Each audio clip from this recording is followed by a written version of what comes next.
Cadre de concertation en vue de faire le point sur les acquis et envisager les perspectives toujours. Revenons au FASO au sein du département ministériel en charge de la communication. Je vous le disais en titre, le ministère tient depuis ce matin à Ouagadougou le deuxième conseil d'administration du secteur de l'année 2025. Franck Ouetraogo, Lambert Souma.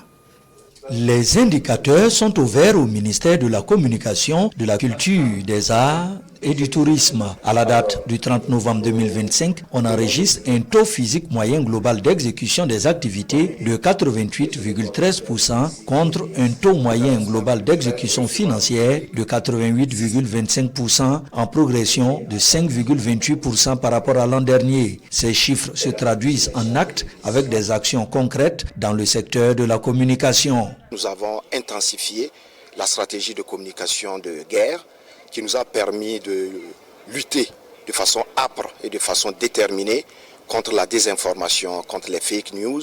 Cela nous a également permis dans ce cadre de réaliser des sorties, des immersions au profit donc des journalistes qui sont allés dans plusieurs localités reconquises.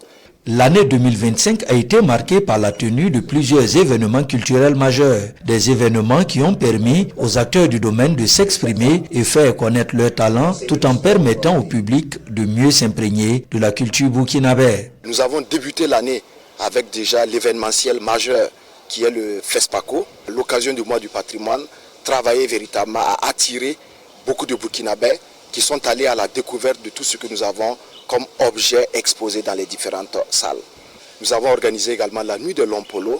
Quelques mois après son ouverture, le mausolée du président Thomas Sankara s'est imposé comme un lieu emblématique du tourisme burkinabé. Près de 65 000 visiteurs se sont rendus sur le site avec des recettes avoisinant 40 millions de francs CFA. J'ai en mémoire l'appel de Samandeni qui a permis de mobiliser un certain nombre d'entrepreneurs touristiques, des hôteliers, des restaurateurs qui sont allés au niveau de Samandeni et qui ont investi en moins de 3 mois. Samandeni est devenu aujourd'hui un pôle touristique, un pôle d'attraction majeur.